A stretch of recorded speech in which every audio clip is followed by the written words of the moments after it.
बस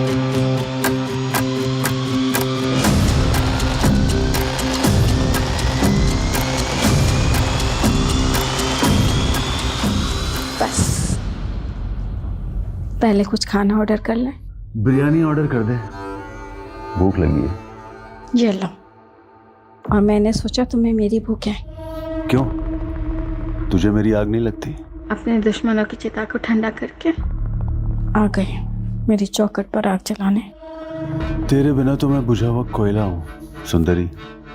जब तक तेरी चिंगारी नहीं लगती ना, मुझ में आग नहीं लगती। क्यों, तुम्हारे दोस्त तुम पर जान नहीं फूकते थे? उनकी यादों में भी तो जल रहे तुम। भुवन सुन तो सही मेरी बात। निकल जा, निकल जा यहाँ से। भुवन, समझूंगा हमारे घर से हमारी दोस्ती की अर्थी उड़ गई। भले ही मैं तेरे लिए मर गया हूं, लेकिन मेरे दिल में तू हमेशा जिंदा रहेगा और मेरे घर की चौखट हमेशा तेरा इंतजार कर। निकल जा यहाँ से। क्या हुआ, बाबू नाराज हो गया? अपनी नफरत को हटा दो और मेरे बन जाओ। मैं तुम्हें हर मुसीबत से बचा लूंगी।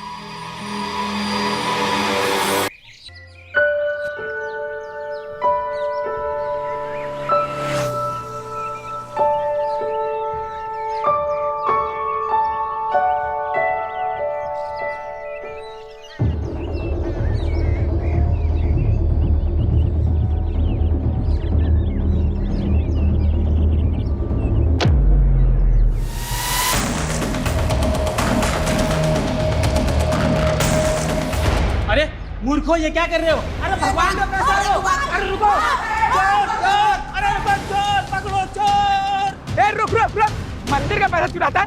रुक रुक। भाई मत दो, भाई छोड़ दो। और कौन है तेरे दादा? भाई छोड़ दो भाई। मंदिर का पैसा चुरा। जयंत, कुछ करना पड़ेगा वरना वो भुवन को मार डालेगा।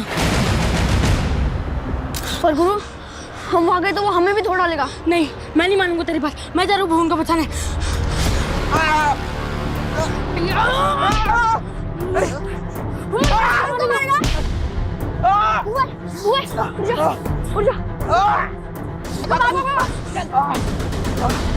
अरे नरक में जाओगे रे तुम।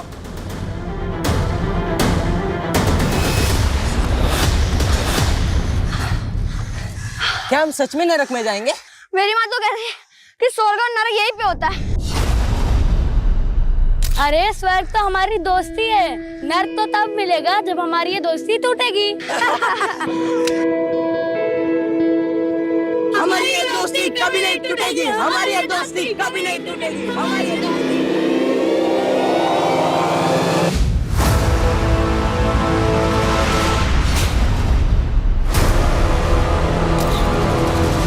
दोस्ती नहीं बची तो अब दोस्त भी नहीं बचेंगे। जयंत और गुरु को अगर मुझसे कोई बचा सकता है तो वो है सिर्फ उनकी मौत।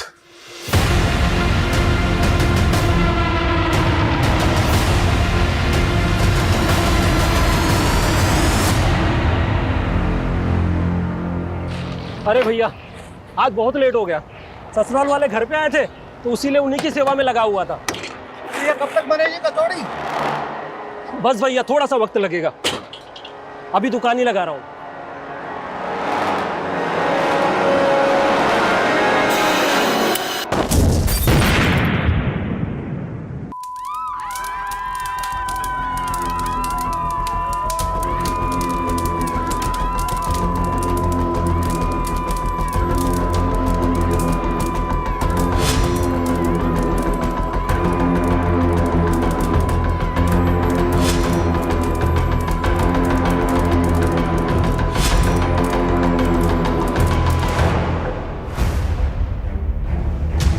ये माना जा रहा था कि ये धमाका किसी गैस सिलेंडर के फटने से हुआ है, लेकिन अब सामने आ रहा है कि ये धमाके के पीछे किसी आतंकवादी संगठन का हाथ भी हो सकता है। सरकार ने आश्वस्त किया है कि एटीएस पूरी गंभीरता से इस मामले की जांच करेगी।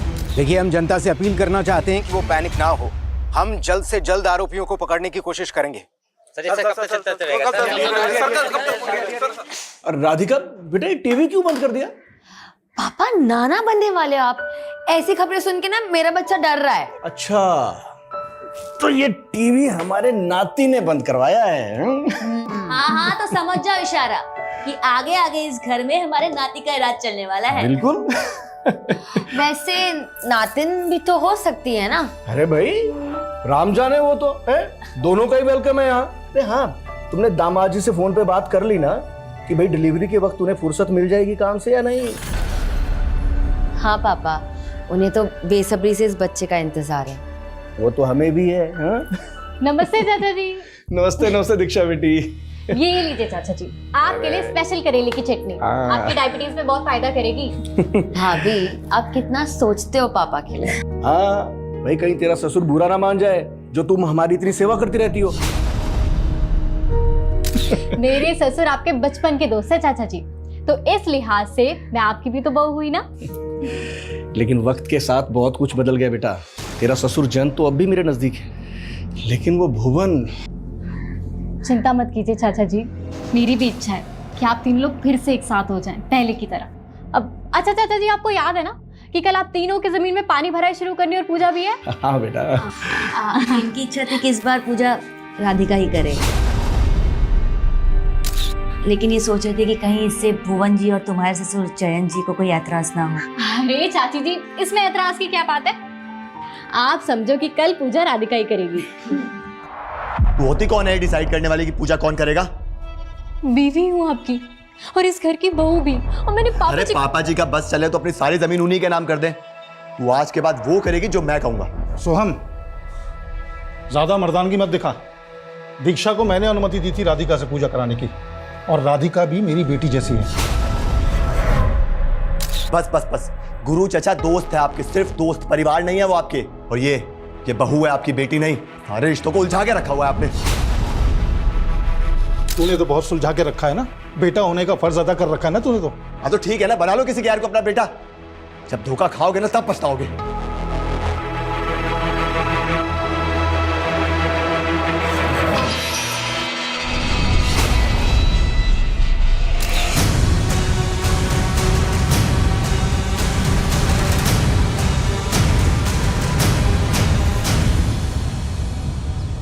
जयंत, भुवन से बात हुई क्या?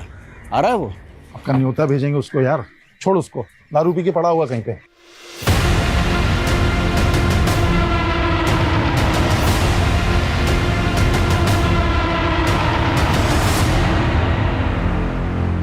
और उस जमीन को लेकर कितने सपने देखे थे हम दोस्तों ने, लेकिन वो कल तक मरने के लिए तैयार था और आज मिलना भी नहीं चाहता है।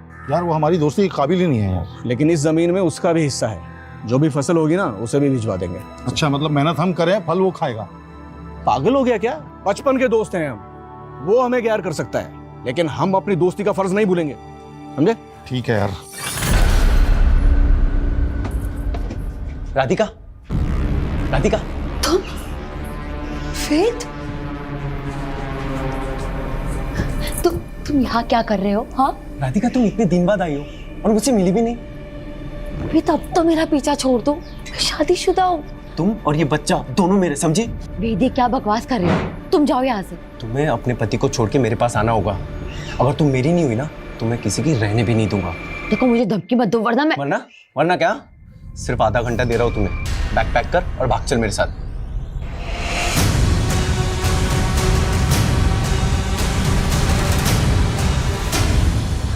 भाभी प्लीज, किसी को कुछ मत बताना, रिक्वेस्ट प्लीज।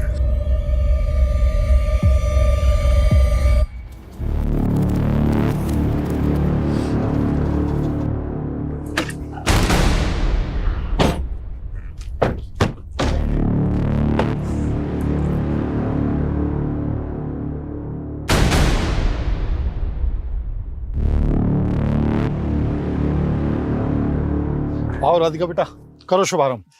जा बेटा।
मानिए चाची। दीक्षा, ये सब कैसे हो गया दीक्षा?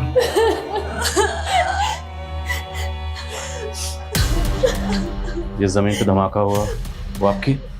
जी हाँ सर। बताएंगे धमाका कैसे हुआ? सर जब धमाका हुआ तब मैं वहां नहीं था। लेकिन डॉक्टर साहब, मेरे पति कैसे हैं? आई एम सॉरी, उनकी डेथ हो गई।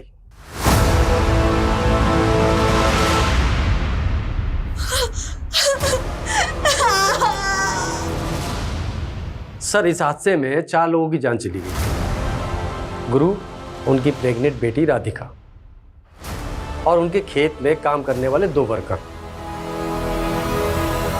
और सर मेरे पापा? वो काफी सीरियस है, हमें उनका पैर काटना पड़ा।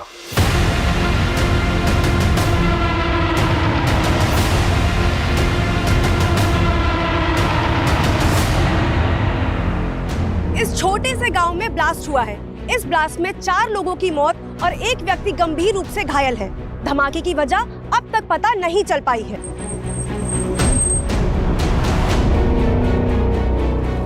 सर आप इस बारे में क्या कहना चाहते हैं? मैम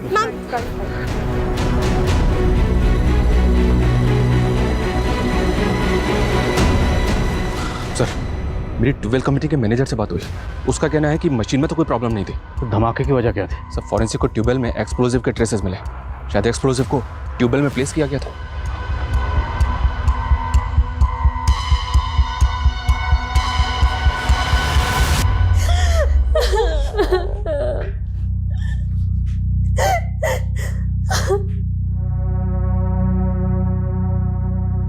दोस्ती नहीं बची तो अब दोस्त भी नहीं बचेंगे। जयंत और गुरु को अगर मुझसे कोई बचा सकता है तो वो है सिर्फ उनकी मौत।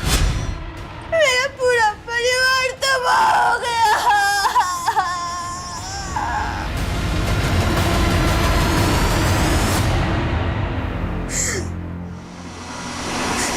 जयंत कैसे? वो भी जिंदा लाश ही रह गए। उनकी एक टांग चली गई।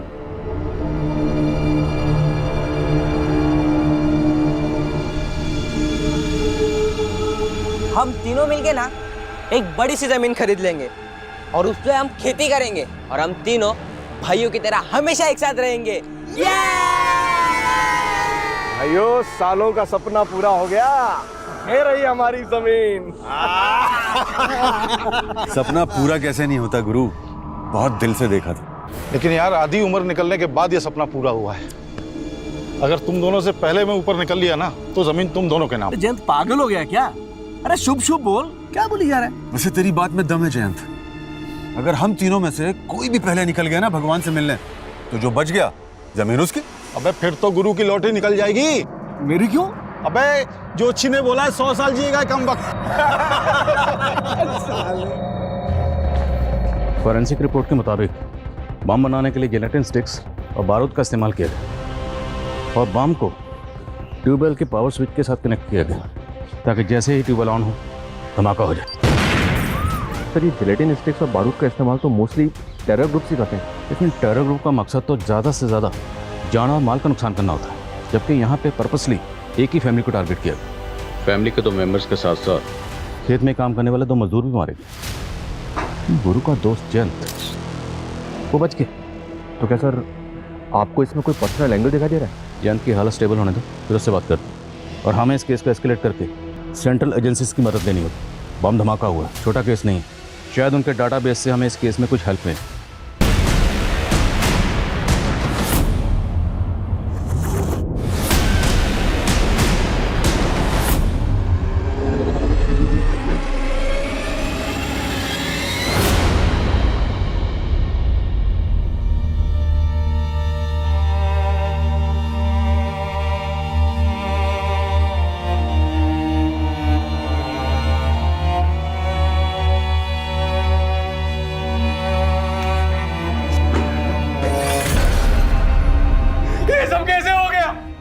मुझे मेरी बीवी और मेरा होने वाला बच्चा वापस चाहिए।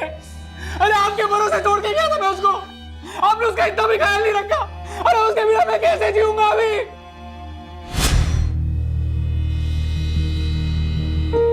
बस अच्छा हुआ नीरज जी आप इसको यहाँ लेकर आ गए।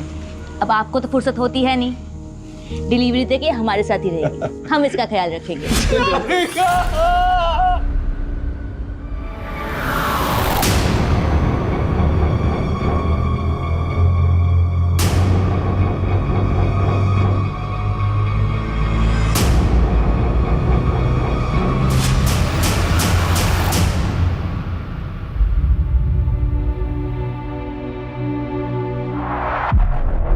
अच्छा, आजकल अपने बाप का हालचाल लेना भी छोड़ दिया। मुझे जिंदा देख के खुश नहीं ना तू? क्या मतलब है आपका? तू उस दिन था कहाँ जिस दिन ये धमाका हुआ? आप तो मुझे खुद की खुशी में शामिल करके खुश नहीं थे ना। खुशी तो मातम में तब्दील हो गई। मेरा दोस्त चला गया, उसकी बेटी चली गई। उनके बुरे कर्म, नहीं बच पाए वो, लेकिन आपने जरूर कुछ अच्छे कर्म किए होंगे जो आपकी जान बच गई। और मुझे कोस के ना आपका ये प्यार वापस नहीं आने वाला, समझे?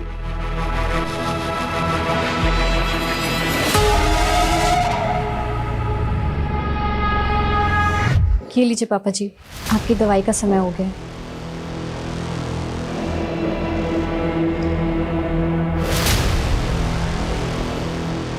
तुझे क्या लगता है सबके पीछे मेरा बेटा?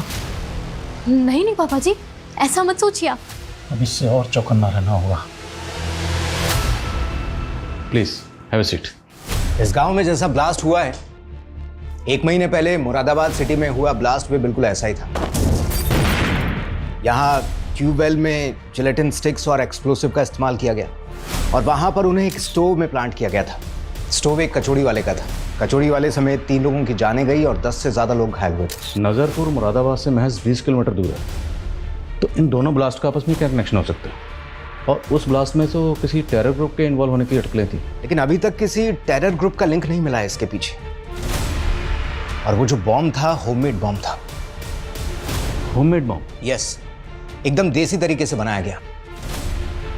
तो क्या ये मुमकिन है कि ये दोनों बॉम्ब बनाने वाला शख्स कोई एक ही हो?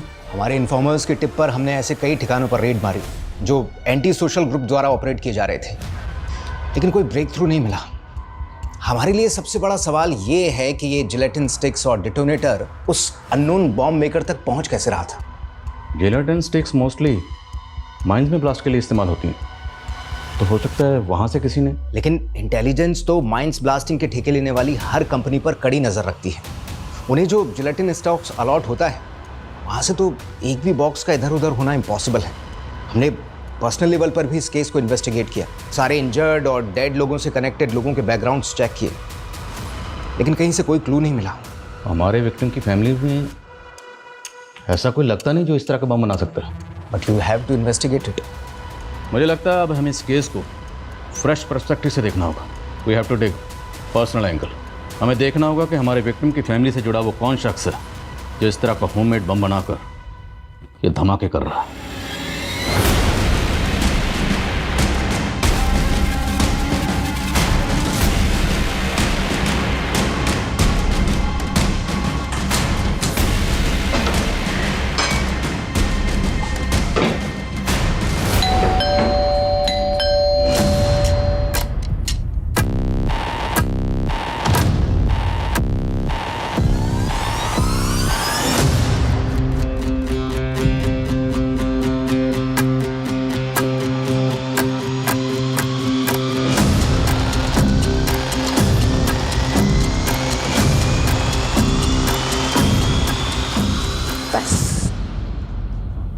पहले कुछ खाना ऑर्डर कर लें। बिरयानी ऑर्डर कर दे, भूख लगी है। ये लो। और मैंने सोचा तुम्हें मेरी भूख है। क्यों, तुझे मेरी आग नहीं लगती? अपने दुश्मनों की चिता को ठंडा करके आ गई मेरी चौखट पर आग जलाने। तेरे बिना तो मैं बुझा हुआ कोयला हूँ सुंदरी। जब तक तेरी चिंगारी नहीं लगती ना, मुझ में आग नहीं लगती। क्यों? तुम्हारे दोस्त तुम पर जान नहीं फूकते थे? उनकी यादों में भी तो जल रहे हो तुम। भुवन सुन तो सही मेरी बात। निकल जा, निकल जा यहाँ से। भुवन, समझूंगा हमारे घर से हमारी दोस्ती की अर्थी उड़ गई। भले ही मैं तेरे लिए मर गया हूं, लेकिन मेरे दिल में तू हमेशा जिंदा रहेगा और मेरे घर की चौखट हमेशा तेरा इंतजार कर। निकल जा यहाँ से। क्या हुआ? बाबू नाराज हो गया। अपनी नफरत को हटा दो और मेरे बन जाओ। मैं तुम्हें हर मुसीबत से बचा लूंगी। जान जी, क्या लगता है आपको कौन हो सकता है जिसने आपके दोस्त गुरु और उनकी बेटी राधिका के साथ साथ आपकी भी जान लेने की कोशिश की? मैं पता लगा रहा हूँ सर। मतलब आपको किसी पे शक है? फिलहाल तो मुझे ऐसा कुछ नहीं लग रहा है, कुछ होगा तो बताऊंगा आपको। सर मुझे लगता है ये जयंत को छुपा रहा है। तो ये वाकई जानता होगा कि धमाके के पीछे किसका हाथ है। जयंत तो इसकी फैमिली के बारे में पता करो, तब तक हम गुरु की बीवी और राधिका के पति से मिलते हैं।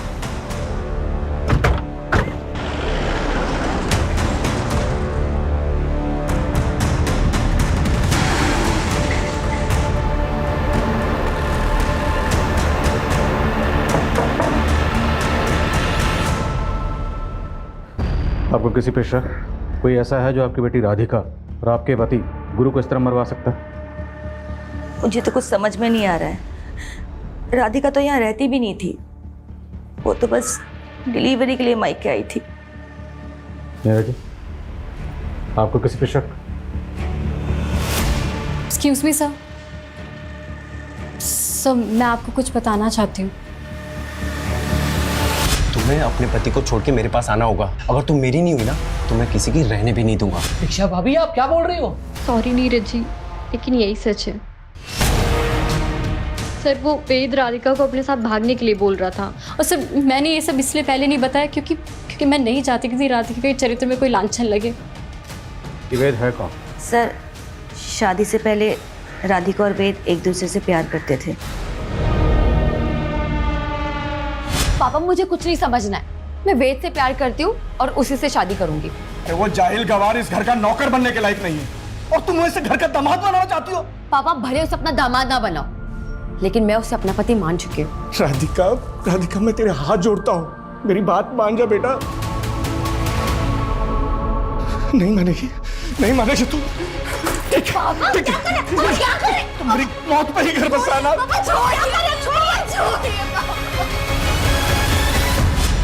इसके बाद राधिका वेद को भूल गई थी। नीरज जी, आपकी और राधिका की शादी को कितना वक्त हुआ? 7-8 महीने सर। तो इन 7-8 महीनों में राधिका ने कभी अपने पास्ट के बारे में आपको कुछ नहीं बताया? नहीं सर। ये वेद रहता कहाँ? सर मैंने कुछ नहीं किया सर मैंने कुछ नहीं किया सर मोटर मैकेनिक हूँ सर, घर से सारा काम संभालता हूँ। और आपको सर मैं बॉम्ब बनाने वाला दिख रहा हूँ। कोई मिला नहीं तो आप मुझे फंसा दोगे। फंसाएंगे नहीं, साबित करेंगे। अगर सच नहीं बोलेगा ना तो ऐसे ही धोएंगे तुझे। मैं सच बोल रहा हूँ सर, मैंने कुछ नहीं किया है। मैं सर राधिका से प्यार करता था और राधिका भी मुझसे शादी करना चाहती थी, लेकिन सर उसके बाप ने। लेकिन उसके बाप ने क्या? उसके बाप और राधिका दोनों को? नहीं सर, राधिका मेरे बच्चे की माँ बनने वाली थी। क्या बोला तूने? सर राधिका मेरे बच्चे की माँ बनने वाली थी सर।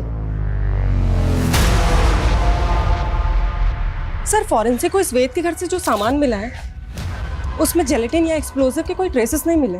अब इतना बेवकूफ़ नहीं कि धमाका करने के बाद वो सब सामान अपने घर में रखेगा। मोटर मैकेनिक है तो पूरे चांसेस हैं कि ट्यूबवेल में वो बॉम्ब इसने प्लांट किया होगा। पर ये वेद तो बोल रहा है कि राधिका के पेट में इसी का बच्चा था। अब ये तो पैटर्निटी टेस्ट से ही क्लियर होगा। और सवाल ये है कि राधिका के हस्बैंड को वाकई राधिका के पास्ट के बारे में कुछ भी नहीं पता था। आप पापा बनने वाले हो? सच? सच। वो न्यू कंसाइनमेंट आ गया है। चलो आप इस रिश्ते का हाथ मुझसे मत छीनिए। आप रख लीजिए पैसे, रख लीजिए। इन पैसों से मेरा दुख कम नहीं होगा। मैं जानता हूँ पैसों से सिर्फ घर की जरूरतें पूरी हो सकती हैं, पति की कमी तो दूर नहीं होगी। लेकिन आपको कभी भी किसी चीज़ की जरूरत हो तो आप बोलना, झिझकना मत। सर एक बात जयंत ने भी हमसे छिपाई और गुरु की बीवी ने भी हमको नहीं बताई। कौन सी बात? हम सिर्फ जयंत और गुरु को इस जमीन का हिस्सेदार समझ रहे थे, जबकि इस जमीन का एक तीसरा हिस्सेदार भी है। जयंत और गुरु का दोस्त भुवन, ये तीनों हर साल इस जमीन पे पहली पानी भराई और पूजा करते थे। लेकिन इस साल इस अवसर पे भुवन शामिल नहीं हुआ था। क्यों? जयंत और गुरु का भुवन से झगड़ा चल रहा था। मजदूरों का कहना है कि इन तीनों की दोस्ती टूट चुकी थी। तो क्या गहरी दोस्ती गहरी दुश्मनी में बदल गई? इतनी गहरी कि दोस्त ने दोस्त की जान ले ली। हो सकता है सर। वो कहते हैं ना, इस सारे संसार में फसाद की जड़ सिर्फ ये 3 चीजें हैं: जर, जोरू और जमीन। अगर हम तीनों में से कोई भी पहले निकल गया ना भगवान से मिलने, तो जो बच गया जमीन उसकी। हम आप लोगों से ये जानना चाहते हैं कि पानी भराई और पूजा की परंपरा में अचानक बदलाव क्यों और कैसे किया गया? क्योंकि पूजा तो आप तीनों दोस्त हर साल तीनों मिलकर ही करते थे। सर इस बार भुवन तो आया नहीं था, तो गुरु चाहता था कि इस बार की पूजा राधिका के हाथों हो। क्या कोई बाहर वाला आदमी जानता था कि पूजा में राधिका शामिल होने वाली? आप ऐसा क्यों पूछ रहे हैं? अगर इस पूजा की परंपरा में बदलाव नहीं किया गया होता तो भुवन की गैरहाजिरी में पूजा में आप और गुरु बैठे, राधिका नहीं। मतलब ये कि टारगेट आप और गुरु दोनों हो सकते हैं। अब ये बताइए वो कौन हो सकता है जो दोनों जमीन मालिकों को मारना चाहता था? भुवन पे तो शक नहीं है आपको? तो आप बताइए, अगर भुवन ऐसा कर सकता है तो ऐसा क्यों करेगा? क्योंकि सर हमारी सालों की दोस्ती एक बहुत बुरे मोड़ पे आके टूटी थी। जैन, अरे भुवन को तुझसे कुछ बात करनी है। अरे तो तू बिचौलिया क्यों बन रहा है? वो बोलेगा ना। यार मैं हमारी दोस्ती का रिश्तेदारी में नहीं बदल सकती। मैं चाहता हूँ यार सोहम और मीनाक्षी की शादी हो जाए। अरे यार तूने मेरे मन की बात छीन ली यार। और सोहम और मीनाक्षी तो बचपन के दोस्त हैं। ये हुई ना बात। जयंत, तुझे मालूम है ना मीनाक्षी थोड़ा हकलाती भी है। अरे नहीं बेटा, तो हमारी बहू नहीं हो, बेटी हो। खुश रहो। हाँ जयंत, सोहम और मीनाक्षी की जोड़ी बहुत अच्छी लगेगी। बेटा नमस्ते बेटा। मीनाक्षी से मिलो। हाय सोहम। हाय मीनाक्षी। ये क्या बदतमीजी है सोहम? मुझे पता है हम यहाँ किस लिए इकट्ठा हुए हैं आज। हाँ पता है मुझे। आप लोग यही चाहते हो ना कि मैं शादी कर लूं। ठीक है दीक्षा,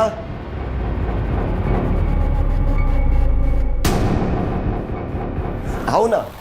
और ये है दीक्षा, और ये सिर्फ मेरी गर्लफ्रेंड नहीं है बल्कि हम लोगों ने कोर्ट मैरिज कर लिया। So now she is my wife.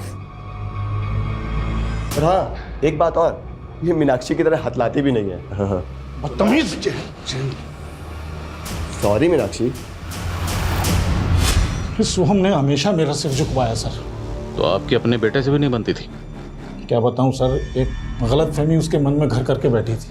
कैसी गलतफहमी? सर मेरी बीवी ने सुसाइड कर लिया था। उस समय सोहम बहुत छोटा था और मेरी बीवी डिप्रेशन में रहती थी, इसलिए उसने ऐसा सब कुछ किया। लेकिन सोहम को लगता था कि उसने मेरी वजह से सुसाइड कर लिया।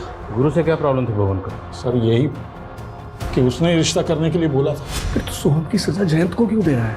तूने देखा ना सोहम ने किस तरह मजाक उड़ाया मेरी बेटी का। और मीनाक्षी उसे बचपन से चाहती थी, और तू कहीं और देखेंगे। क्या कर सकते हैं आप? उसने शादी कर ली है। और फिर मीनाक्षी बेटा आना इधर। बेटा सुन तो सही, हम क्या रहे।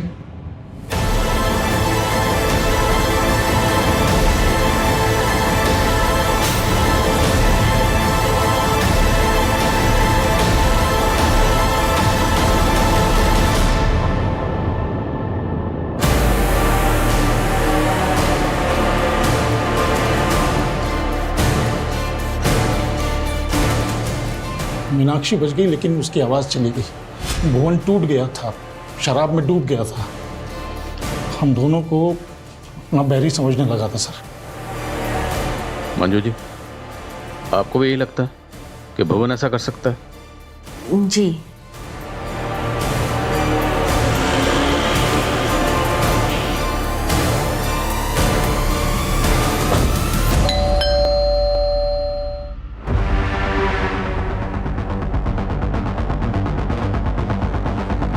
भुवन कहाँ है? हमें शक है कि आपने अपने दोस्त गुरु को बॉम्ब से उड़ाया। वो मेरा दोस्त नहीं था, दुश्मन था। और मेरी बेटी के साथ जो हुआ ना, वो दुश्मन ही कर सकता है, दोस्त नहीं। और मैं इतना घटिया आदमी नहीं हूं कि अपना बदला लेने के लिए मासूम लोगों को बलि पे चढ़वा दूं। कहना क्या चाहते हैं? कहना ये चाह रहा हूं कि गुरु और राधिका की मौत के बाद जयंत का मन तो अंजू के घर पे ही लगता है। जो भी बात है साफ साफ बोलिए। उसकी एक टांग कट गई तो इसका मतलब ये नहीं है कि वो धमाके नहीं करवा सकता। बहुत शातिर है वो साला। मेरे सामने जुबान लड़ाएगी? अति मैं हूं तेरा या मेरा बाप? शर्म नहीं आती आपको ऐसे गिरी हुई बात बोलते हुए? बस कर कमीने, इस लड़की को लव मैरिज करके लाया तू ना। और अब इसके साथ ऐसा व्यवहार कर रहा है। अब इसे फेंक के बाहर दूसरी लेके आऊंगा, बताओ क्या करोगे? आपने भी तो मेरी माँ के मरने के बाद बाहर बहुत मुंह मारे हैं ना, और अब ये गुरु चाचा की बीवी को ले जा रहे हैं। वाह तमीज, गलत किया मैंने जो अपनी जबान बंद रखी। पुलिस को तेरा नाम बता देना चाहिए था मुझे। आदिल खान जी, कहाँ तक पहुंची आपकी जांच? पर्सनल एंगल तो कई सामने आए, लेकिन अभी तक हमारे हाथ में एक भी ऐसा पुख्ता सबूत नहीं लगा जिससे ये लगे कि हमारी सस्पेक्ट लिस्ट में कोई ऐसा है जो इस तरह बम बनाकर ये जुर्म कर सकता है। Okay sir, paternity test report आ गई है। राधिका के पेट में जो बच्चा था वो वेद का ही था। तो अगर नीरज ये राज जानता था, वो भी अपनी बीवी राधिका को इस बेवफाई की सजा दे सकता है। ये नीरज अपनी बीवी के साथ बरेली में रहता था ना? तुरंत बरेली जाओ, उसके घर में सर्च करो। Okay sir.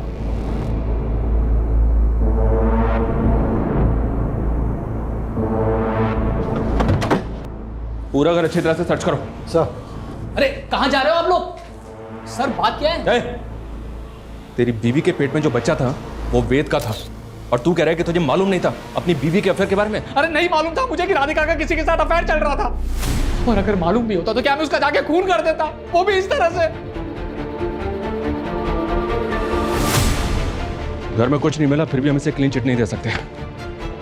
लॉजिस्टिक का बिजनेस है इसका, और बरेली में एक वेयर हाउस भी है। खबरियों को बोलो कि इस पे नजर रखें। हो सकता है कि लॉजिस्टिक के बिजनेस की आड़ में इसका किसी एंटी सोशल ग्रुप से कनेक्शन हो।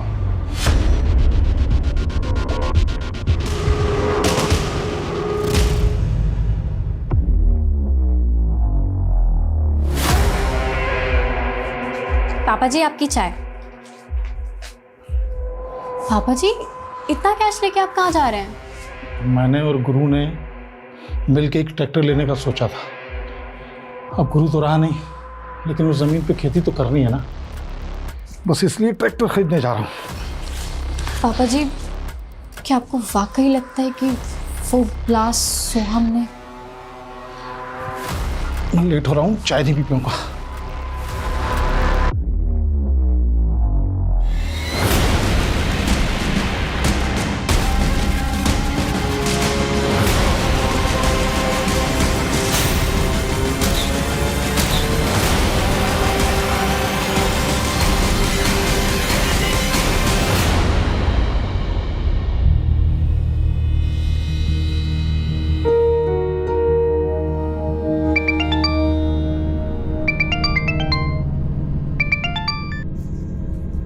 अंजू भाभी कहाँ हैं आप?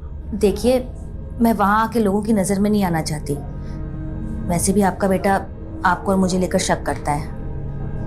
बेहतर है कि हम ना ही मिले। मैं आपकी दुविधा समझ सकता हूँ।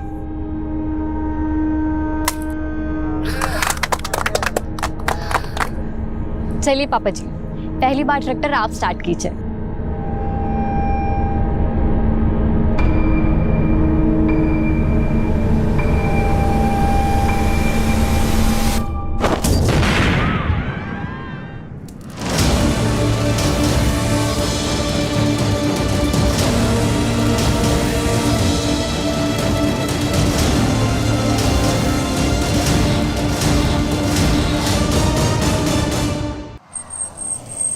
हटो हटो।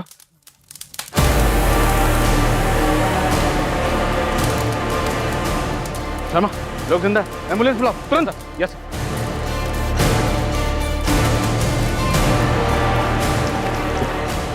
पापा, पापा। सर, ऐसा लग रहा है इस बार बॉम्ब ट्रैक्टर में प्लांट किया गया था। एक विटनेस के मुताबिक ट्रैक्टर स्टार्ट करते ही ब्लास्ट हो गया। मुरादाबाद में स्टोव में ब्लास्ट हुआ, और यहाँ पे पहले ट्यूबवेल में, ट्रैक्टर में ब्लास्ट। शर्मा, आखिर ये कौन है जो इस तरह बम ब्लास्ट करके एक के बाद एक धमाका कर रहा है? दीक्षा, दीक्षा, ये सब कैसे हो गया दीक्षा? सब पापा जी की गलती थी कि उन्होंने तुम्हें बचा। तुमने मार डाला पापा जी को।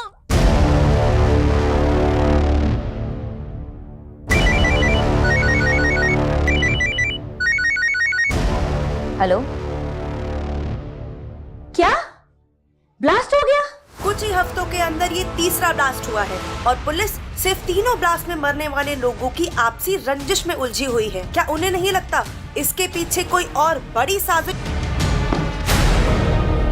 मैं कम सर कमें सर हमें सोहम पे ट्यूबवेल वाले ब्लास्ट के दौरान भी शक था, और इस बार तो इसकी बीवी भी। लेकिन शर्मा, क्या सोहम इस तरह का बम बनाने में शामिल हो सकता है? मत भूलो, फॉरेंसिक के मुताबिक ये बम लो इंटेंसिटी का था, लेकिन इस बम में भी गिलेटिन स्टिक इस्तेमाल हुई, और जिस तरह से ये बम ट्रैक्टर में प्लांट किया गया, ये किसी एक्सपर्ट का काम है। हम और अंधेरे में तीर नहीं चला सकते। ये मीडिया वाले पहले हमारी धज्जियां उड़ा रहे हैं कि हमारी तहकीकात गलत डायरेक्शन में जा रही है। तो सर हमें क्या करना चाहिए, क्योंकि ATS को भी फिलहाल ऐसा कोई क्लू नहीं मिला है जो हमें हेल्प करे। अभी तक हम नज़रपुर में जो ब्लास्ट हुए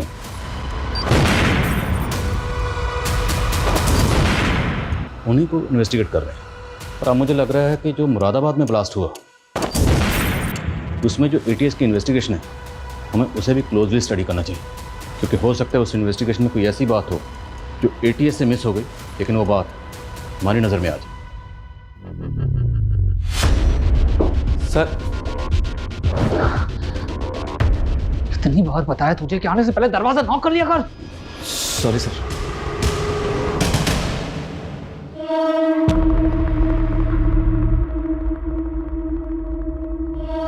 तुम अपनी नफरत को भुला दो, मैं तुम्हें हर मुसीबत से बचा लूंगी। सर एक बात हमसे कंप्लीटली मिस हो गई। भुवन का फोन 18 तारीख को मुरादाबाद में एक्टिव था, और 18 तारीख को ही मुरादाबाद सिटी में ब्लास्ट हुआ था। ये भुवन मुरादाबाद में जाता कहाँ? सर वो तो पता नहीं, लेकिन ये अक्सर मुरादाबाद जाता रहता है, और ये जब जब मुरादाबाद गया है इसका फ़ोन उस लोकेशन पे भी एक्टिव रहता था जहाँ जहाँ ब्लास्ट हुआ था। हो सकता है ये वहाँ रेकी करने जाता हो। सर मुरादाबाद तो रोज़ हज़ारों लोग आते जाते हैं। मैं मुरादाबाद गया और मैंने बम ब्लास्ट कर दिया। तो ये बता कि मुरादाबाद में जाता कहाँ? सुंदरी के यहाँ गया था। कौन सुंदरी? प्रोस्टिट्यूट है सर। 18 तारीख की रात में उसी के साथ। सब पता किया हमने। तो मुरादाबाद में कुंजा मार्केट भी जाता है, वही कुंजा मार्केट जहाँ पे ब्लास्ट हुआ था। बोल क्या छिपा रहा? सर मैं तो उस मार्केट में कचौड़ी खाने जाता हूँ गांव लौटने से पहले। करेक्ट, कचौड़ी खाने वाले के गैस स्टोव में ब्लास्ट हुआ 18 तारीख को। बोल। सर वही तो मैं कह रहा हूँ, उस दिन मैं उस मार्केट में गया ही नहीं। सुंदरी के घर से निकला और सीधा अपने गाँव वापस चला गया। शायद मेरी किस्मत अच्छी थी। उस दिन अगर उस मार्केट में गया होता तो बम ब्लास्ट में मैं भी मारा गया होता। तू कहना क्या चाहता है? कोई ऐसा है जो तुझे मारना चाहता है? मुझे कौन मारेगा सर? तुम लोग 3 दोस्त हैं, तू, भुवन और गुरु। गुरु मारा गया ट्यूबवेल ब्लास्ट में, और जयंत मारा गया ट्रैक्टर ब्लास्ट में। तो तीनों दोस्तों में से बचा कौन? तू। और ब्लास्ट कहाँ पे हुआ? कुंजा मार्केट। वही कुंजा मार्केट जहाँ तू अक्सर जाता है। शायद कोई ऐसा है जो ये जानता है कि तू जब भी मुरादाबाद आता है तो कुंजा मार्केट ज़रूर जानता है, इसीलिए ब्लास्ट कुंजा मार्केट में किया गया।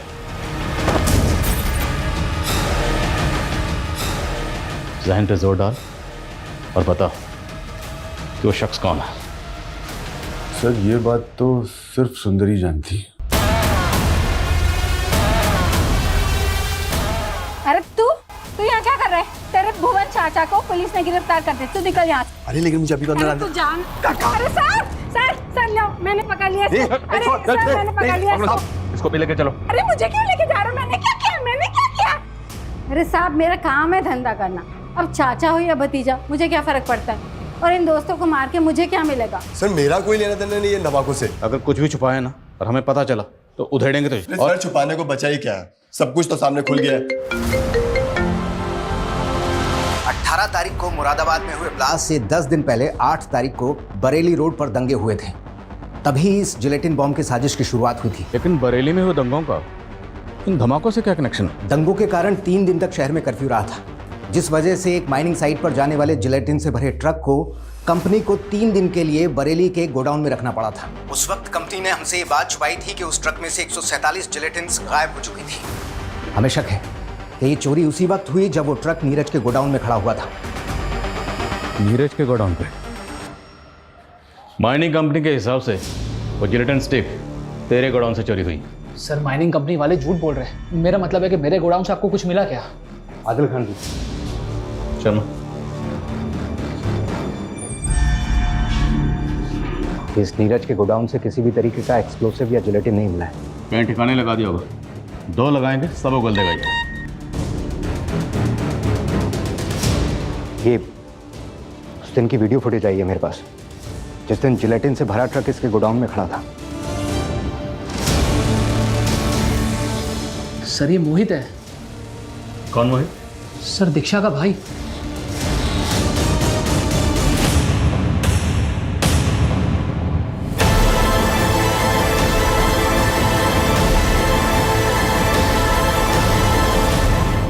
कौन सोच सकता ये मासूम से दिखने वाले भोले वाले चेहरे किसी की जान भी ले सकते। सर वो तीनों इंसान नहीं, जानवर थे, जानवर। सर उन तीनों ने मिलकर हमारी माँ का रेप किया था। हमारी माँ का रेप? 10 साल पहले, जब मैं और मोहित बच्चे थे और हमारी माँ एक गेस्ट हाउस में सफाई का काम करती थी। अरे सर आप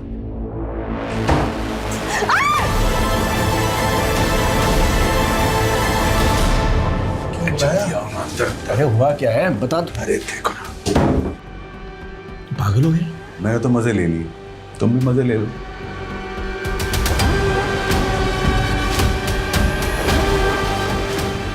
अब तू क्या सोच रहा है? सच्चा दोस्त वो होता है ना जो हर बुरे काम में और अच्छे काम में दोस्त का साथ दे।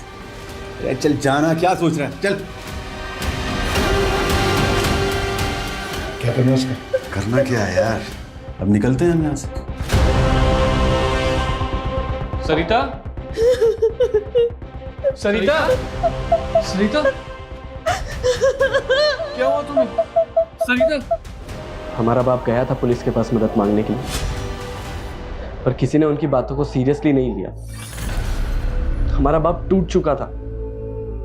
उसने हमारी माँ के साथ मिलकर हमें जहरीला खाना खिलाया, सुसाइड करने की कोशिश की। लेकिन हमारे पड़ोसी आ गए और हमें हॉस्पिटल ले गए।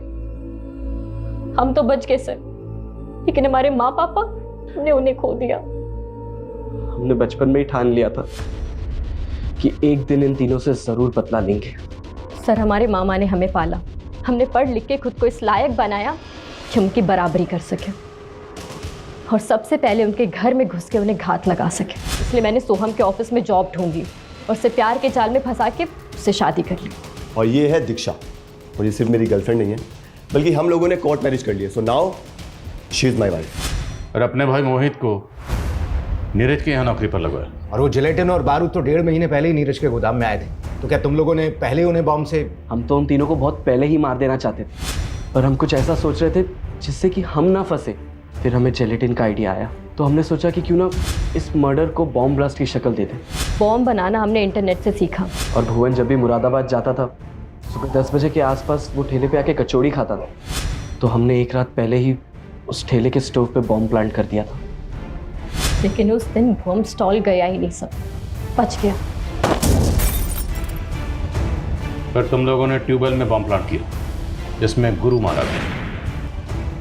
लेकिन जयंत बच गया, इसलिए हमने ट्रैक्टर में बॉम्ब प्लांट किया सर। और अफसोस इस बात का रहेगा कि हम भुवन को नहीं मार सके। मैं मानता हूं तुम दोनों की मां के साथ जो हुआ वो गलत हुआ, और जिसने ये किया उसे सजा मिलनी चाहिए थी। पर तुम दोनों ने क्या किया? खुद ही निकल पड़े बदला लेने के लिए, और बदले की आग में इतने अंधे हो गए कि ये भी नहीं देखा इतने मासूम लोगों को मार डाला।